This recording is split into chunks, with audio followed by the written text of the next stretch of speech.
All right, let's go to misconception question number 2.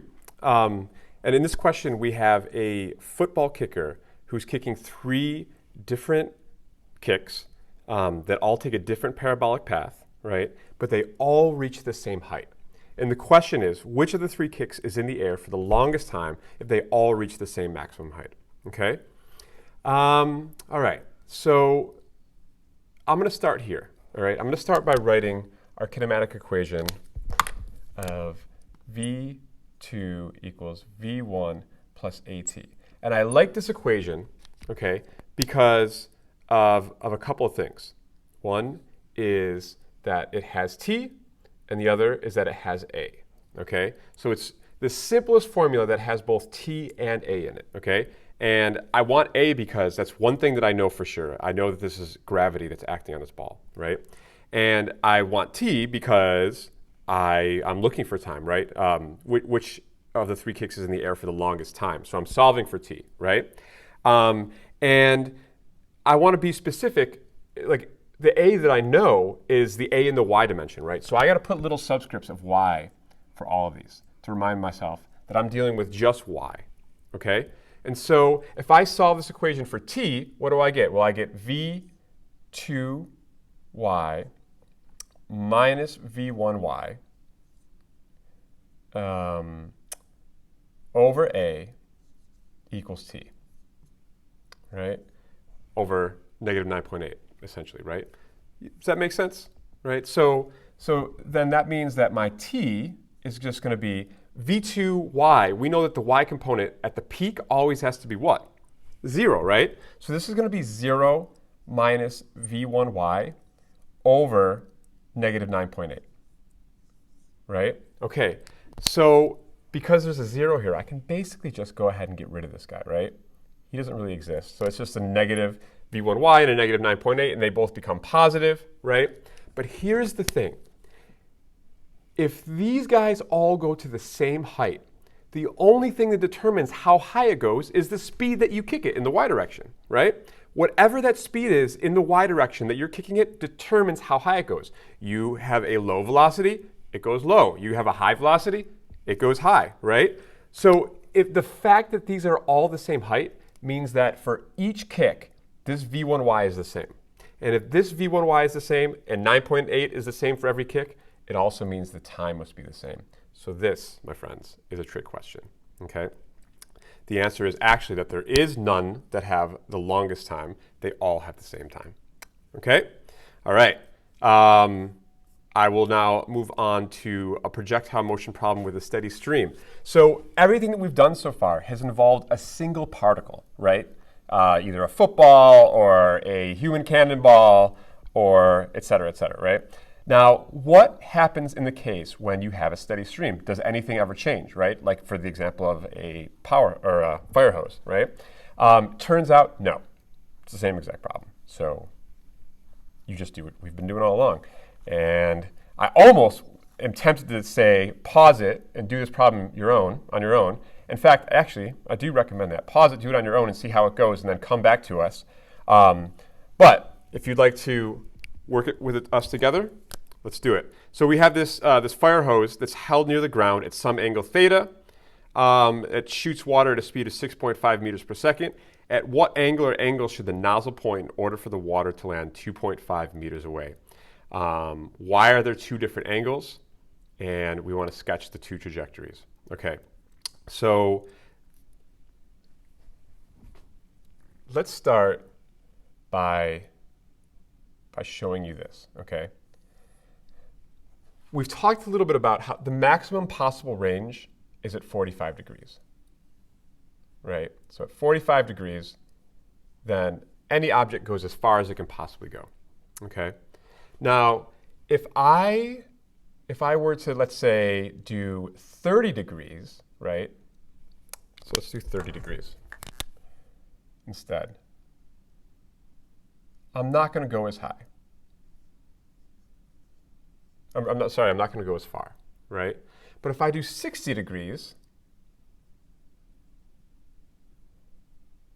I'm not going to go as far either, but I land in exactly the same spot as 30 degrees. So whenever there's this symmetry here, where this angle here equals this angle here. So if this is 60 degrees, then that's 30 away from the 90 degree, right? So whenever there's that symmetry, you get the object landing in the same spot. So it would be the same thing if this was like, let's say 15 degrees. Okay, so let's say that that's 15 degrees. That if I did another shot here that was 15 degrees away from the y-axis, I get the same sort of thing. And obviously, these would have to be totally symmetric. I'm not drawing them perfectly symmetrically, but I'm not a good drawer, and that's just the way it goes. OK, so but if that's 15 and that's 15, we still have the symmetric. It's going to land at the same spot. So that answers the last question. Why should we get two different angles?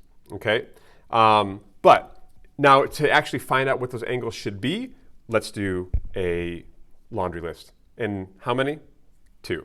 All right, so first we're going to start out with our x laundry list, and then we're going to start out with our y laundry list, right? So we have v1y, v2y, ay, dy, and t, right? That's everything, I think. Then we have, oh, these should be x's, x's, x's, x's, x's, okay? And this is going to be v1y, v2y, ay, dy, and t. So let me just make these a little bit more clear. This should be an x, this should be an x, this should be an x, this should be an x. Okay, and t is going to be the same for both dimensions, right? All right, lovely. So let's start filling stuff in. We know that the x component should be the actual speed of the water, which they say is 6.5 meters per second here. So that's going to be 6.5 cosine of theta naught, the angle that we're looking at. And you guys by now know that this guy over here is going to be the same, 6.5 cosine theta naught, right? A is 0, right? And d is the distance away that it lands, which they say is 2.5. Man, we got everything we need there. We don't have the time, but as you guys know, it's usually the first thing that we calculate. OK, what's going on in the y dimension? Well, instead of the cosine of the angle, y gets the sine. So we have 6.5 sine of theta 0. v2y should be, well, it's going all the way up and then all the way down, right? And so it starts and lands in the same spot, which in this case, remember we said it's going to be symmetric but negative, right? This a, the acceleration is obviously negative 9.8, right? And the dy, it starts and ends at the same height, so that's 0. All right, we got a lot here to work with, guys, right? So as I always suggest, I recommend before you do anything, solve for time, right? I am going to use this dimension over here to solve for time. And what do I know? Well, I know that v2 equals v1 plus at, right? And I'll put little y's there to show that I'm doing this in the y direction, right? So that means that I have negative 6.5 sine of theta equals 6.5 sine of theta plus, minus 9.8 t, right? So this acceleration is negative, obviously, so I have to put that negative sign there, okay? And now I'm going to bring this guy over to the other side, and I get negative 13 sine of theta equals, well, I'll just go ahead and divide also by the negative 9.8, and I get t, okay?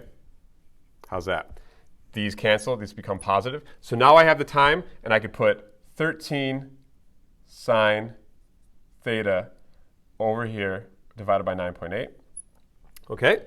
All right. So now I can use this dimension to solve, hopefully, for my theta, right? Because I also know, and I'm going to erase this chunk now so that I have more room. Okay? I also know that dx equals v1x t plus 1/2 ax t squared, right? And we know that in an x dimension, ax is 0. That goes away, right? And that leaves us with 2.5 meters over here equals v1x, which is just 6.5 cosine theta, okay, times 13 sine theta, and this is all over the 9.8. Okay? All right. Now, this is a little different than what you're used to. Okay? There's a couple things you can do here. First, and what I recommend the most doing is multiplying both sides by 9.8. Okay? Dividing by 6.5, dividing by 13, right? And you end up getting a cosine theta times a sine theta. Okay? Now, the shortcut is you can just put this in any equation solver. It's not like a normal, just plain old inverse tan, right? It's a little bit trickier. So you can put this into an equation solver either in your TI calculator or in just like any kind of equation solver that you Google online. Put in the equation cosine theta times sine theta equals whatever you get here, okay? Cosine theta times sine theta has a trig identity, which makes it easier to solve the problem. I encourage you to do either method, but when I did this, I ended up getting thetas of 18.1 degrees and 71.8 degrees. Okay? Does that make sense? Is that symmetric? It is. 18.1 degrees is the same distance from 0 as 71.8 degrees is from 90. So you get this effect where it's going to land in the same exact spot. Okay? So go ahead, check my answer on that. Make sure I'm kosher. And for now, I want to pause there and let you guys explore, understand, make sure it makes sense to you. If you have questions, reach out to me. In the last video, we will be talking about how to find the gravity on the moon simply from your golf stroke. All right, see you there.